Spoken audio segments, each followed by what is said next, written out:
Assalamualaikum warahmatullahi wabarakatuh.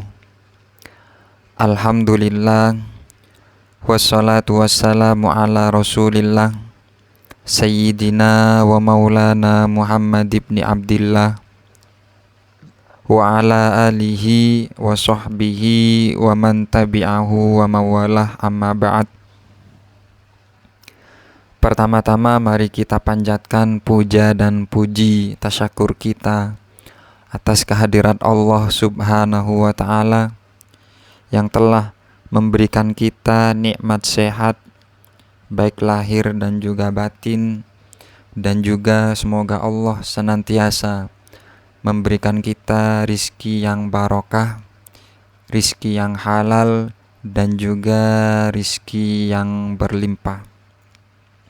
Dan semoga Allah menjadikan kita sebagai hamba yang sa'idun fid dunya wa sa'idun fil akhirah, yaitu hamba yang beruntung atau hamba yang selamat di dunia dan juga di akhirat. Amin Allahumma amin. Kedua kalinya sholawat agung serta salam mulia semoga tetap tercurah limpahkan keharibaan baginda Nabi besar Muhammad Sallallahu Alaihi Wasallam yang telah membawa syariat dan juga yang telah membawa nenek moyang kita dari alam kejahiliaan menuju alam yang penuh dengan ilmu pengetahuan, yaitu agama Islam, dengan ucapan Allahumma sholli ala Muhammad. Para kaum muslimin wal muslimat rahimakumullah, khususnya para pendengar video ini, bicara tentang hari mahsyar. Hari mahsyar adalah hari pembangkitan manusia, dan juga di mana matahari hanya sejengkal di atas kepala kita. Dan juga Allah berfirman dalam Al-Quran, yauma yafirrul mar'u min akhihi wa ummihi wa abihi wa sahibatihi wa bani. Hari di mana seseorang itu lari dari saudaranya, dan lari dari ibu dan ayahnya, dan lari dari istri dan anaknya. Jadi nanti di hari mahsyar, di hari pembangkitan manusia, semua orang-orang hanya sibuk akan dirinya sendiri, lari dari saudaranya, tidak akan ingat pada keluarganya. Wa an Aisyah radhiyallahu anha qalat sami'tu Rasulullah sallallahu alaihi wasallam yaqul yuhsyarun nas hufatan uratan ghuralan. Qalat Aisyah fakultu ar-rijal wan nisa jami'an yanduru ba'duhum ila ba'. Qala al-amru asyaddu min ayyuhimmahum dzalik. Wa fi riwayatin min ayyandura ba'duhum ila ba'. Diceritakan dari Sayyidah Aisyah radhiyallahu anha, Sayyidah Aisyah berkata, aku mendengar bahwa Rasulullah sallallahu alaihi wasallam berkata, manusia dibangkitkan dengan tanpa beralas kaki, tanpa menggunakan pakaian, dan juga tanpa dihitan. Kemudian Sayyidah Aisyah berkata, ar-rijal wan nisa jami'an yanduru ba'dhum ila ba'. Laki-laki dan perempuan semuanya akan melihat satu sama lain. Kemudian Rasulullah menjawab, al-amru asyaddu min ayyuhimmahum dalik. Peristiwa ini lebih dahsyat daripada mereka harus mementingkan hal tersebut. Dan di dalam riwayat lain, peristiwa hari mahsyar lebih penting daripada mereka memikirkan melihat satu sama lain antara perempuan dan laki-laki. Oleh karena itu, ada 7 golongan yang akan mendapatkan naungan di hari yang tidak ada naungan, yaitu di hari mahsyar. An Abi Hurairah radhiyallahu anin Nabi sallallahu alaihi wasallam qala sab'atun yudhilluhumullah fi dhillihi yauma dhilla illa dhilluh. Diceritakan dari sahabat Abi Hurairah radhiyallahu dari Nabi Muhammad sallallahu alaihi wasallam, Nabi Muhammad bersabda, sab'atun, ada 7 golongan yang mendapatkan naungan Allah Subhanahu wa Ta'ala di hari yang tidak ada naungan kecuali naungan Allah Subhanahu wa Ta'ala.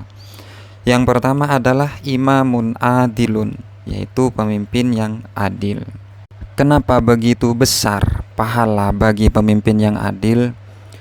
Dijelaskan juga dalam hadis lain, la yaumun min sultanin adil afdalu min ibadati sab'ina sana. Satu hari dari pemimpin yang adil itu lebih utama daripada ibadah 70 tahun. Akan tetapi ketika pemimpin yang adil ini mempunyai pahala yang sangat besar, maka ada juga konsekuensi bagi pemimpin yang tidak adil. Wa an Ibni Abbas radhiyallahu anhuma qala Rasulullah sallallahu alaihi wasallam salasatun la turfa'u lahum salatuhum fawqa ru'usihim shibra rajulun amma qauman wa hum lahu karihun. Diceritakan dari Ibn Abbas radhiyallahu anhuma qala bahwa Rasulullah sallallahu alaihi wasallam bersabda, ada 3 golongan yang sholatnya tidak akan diterima oleh Allah Subhanahu wa Ta'ala, yaitu termasuk rajulun amma qauman wa hum lahu karihun, seseorang yang memimpin kaum dan kaum tersebut tidak suka pada pemimpin tersebut, dengan artian pemimpin itu tidak adil. Jadi bagi pemimpin, kalau pemimpin tersebut adil, maka pahalanya sangat besar, dan kalau tidak adil, maka efek sampingnya juga sangat besar. Yang kedua, wasyabun nas'a fi ibadatillah, yaitu pemuda yang tumbuh di dalam ibadah kepada Allah Subhanahu wa Ta'ala. Jadi mulai dari masa muda dia hanya fokus ibadah kepada Allah Subhanahu wa Ta'ala. Yang ketiga, warajulun qalbuhu mu'allaq bil masajid, seseorang yang hatinya selalu berhubungan dengan masjid. Orangnya berada di rumah tapi hatinya selalu berhubungan dengan masjid, atau orang tersebut selalu beribadah ke masjid. Ada hadis yang diriwayatkan oleh Abdullah, qala Rasulullah sallallahu alaihi wasallam, man roha ila masjidil jamaah fa khutwatun tuktabu hasanatan wa khutwatun tamhu sayyi'atan dhahiban wa raji'an. Rasulullah sallallahu alaihi wasallam bersabda, barang siapa yang pergi ke masjid untuk melaksanakan sholat berjamaah, maka langkah orang tersebut, setiap langkahnya, langkah pertama dicatat sebagai kebaikan, dan langkah yang kedua bisa menghapus dosa. Zahiban warajian, baik pergi dan juga pulangnya. Yang keempat, warajulani tahabba fillah ijtama alaihi wa tafarraqa alaihi. Artinya, 2 seseorang yang saling cinta karena Allah Subhanahu wa Ta'ala berkumpul dan berpisahnya semuanya karena Allah Subhanahu wa Ta'ala. Cinta karena Allah yang sesungguhnya adalah cinta kepada orang-orang soleh. Imam Sufyan bin Uyainah rahimahullah berkata, man ahabba rajulan sholihan fa innama yuhibbullahu tabaraka wa ta'ala. Barang siapa yang cinta kepada orang soleh, maka hanya saja orang tersebut cinta kepada Allah Subhanahu wa Ta'ala. Jadi yang dinamakan cinta karena Allah adalah cinta kepada orang soleh. Yang kelima, warajulun da'athum ra'atun dzata hasanin wa jamal faqala inni akhafullah, yaitu seseorang yang diajak berzina oleh perempuan yang cantik, kemudian berkata, inni akhafullah, sesungguhnya saya takut kepada Allah Subhanahu wa Ta'ala. Yang nomor 6, warajulun tasaddaqa bi shadaqatin fa akhfaha hatta la ta'lama shimaluhu ma tunfiqu yaminuhu, yaitu seseorang yang bersedekah kemudian menyamarkannya sehingga tangan kiri itu tidak tahu bahwa tangan kanannya itu bersedekah. Ini adalah peribahasa. Maksud dari hadis ini adalah sedekah sirri, yaitu bersedekah sehingga orang lain tidak mengetahui bahwa kita bersedekah.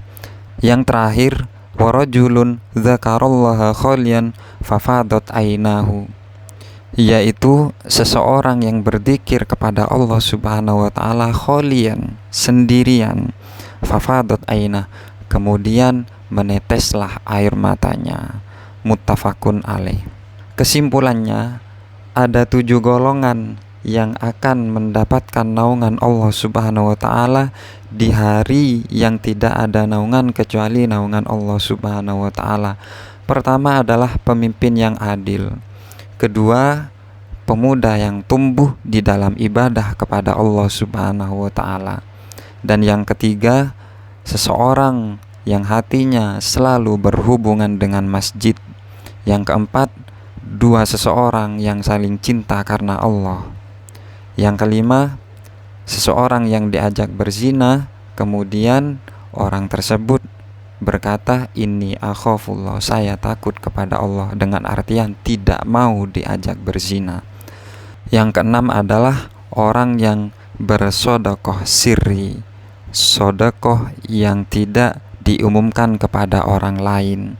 Dan yang terakhir, seseorang yang berzikir kepada Allah Subhanahu wa taala seraya sendirian, kemudian air matanya menetes. Maka 7 golongan tersebut yang akan mendapatkan naungan Allah Subhanahu wa taala di hari yang tidak ada naungan kecuali naungan Allah Subhanahu wa taala.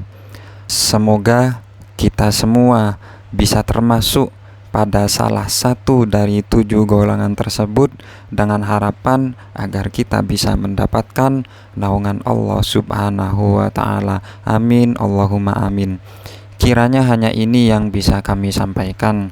Kurang lebihnya kami mohon maaf yang tiada tara. Wallahu waliyur rasyad wal hadi ila syiratil mustaqim. Assalamualaikum warahmatullahi wabarakatuh.